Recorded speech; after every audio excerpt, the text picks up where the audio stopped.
So looking at the story of Zacharias in Luke chapter 1, we saw that he was visited by an angel. The angel told him that he was going to be a father, and Zacharias didn't believe the message of the angel. And so as a consequence, the angel told him that he would not be able to speak until the child was born.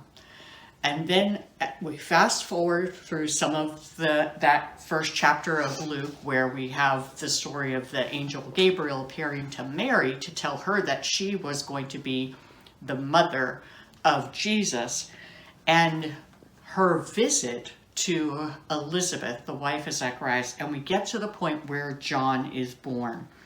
And starting in Luke 1, verse 57, it says, "Now the time had come for Elizabeth to give birth, and she gave birth to a son. Her neighbors and her relatives heard that the Lord had displayed his great mercy toward her, and they were rejoicing with her. And then came the time when they were going to name the baby. And the relatives, of course, assumed that the baby would be named Zacharias after his father. Now, Elizabeth told them that the baby's name was supposed to be John, because that was what Zacharias had conveyed to her from the message of the angel. And so she told them, the baby's name is John. And they said, but there's nobody among your relatives who's named John. And so they made signs to his father as to what he wanted him called. And verse 63 says, he asked for a tablet and wrote as follows, his name is John. And they were all astonished. And at once his mouth was opened and his tongue loosed, and he began to speak in praise of God. Fear came on all those living around them, and all these matters were being talked about in the hill country of Judea. All who heard them kept them in mind, saying, what then will this child turn out to be? For the hand of the Lord was certainly with him. It would be interesting to be able to understand the thoughts that Zacharias went through between the time the angel announced the birth of John the Baptist and the time that John was born.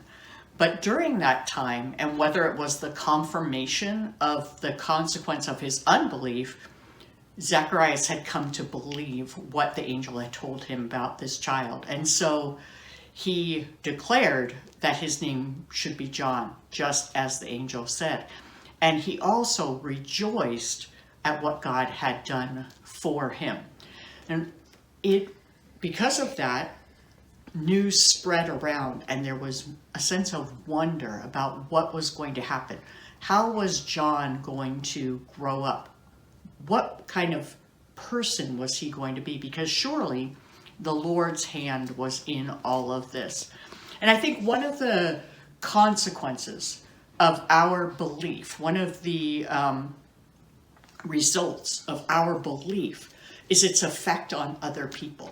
Yes, when we believe, there are ramifications for our life, but there are also ramifications for those around us.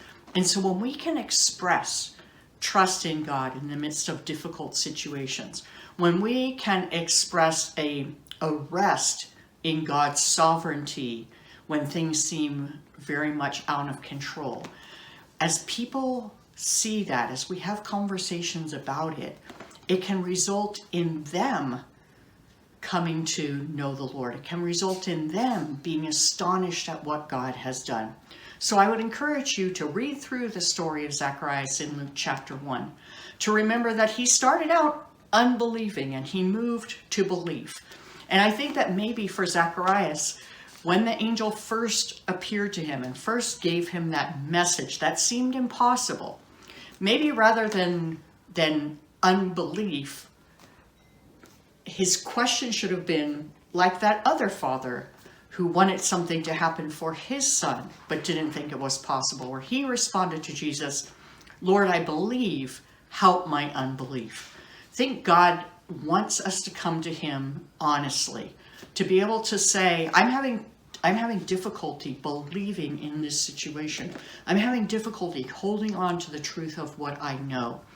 But God, help me. And I believe that's a prayer that he answers, and a faith that he rewards. So let's look to the example of Zacharias, and let's be people who believe that we have a God who can do the impossible.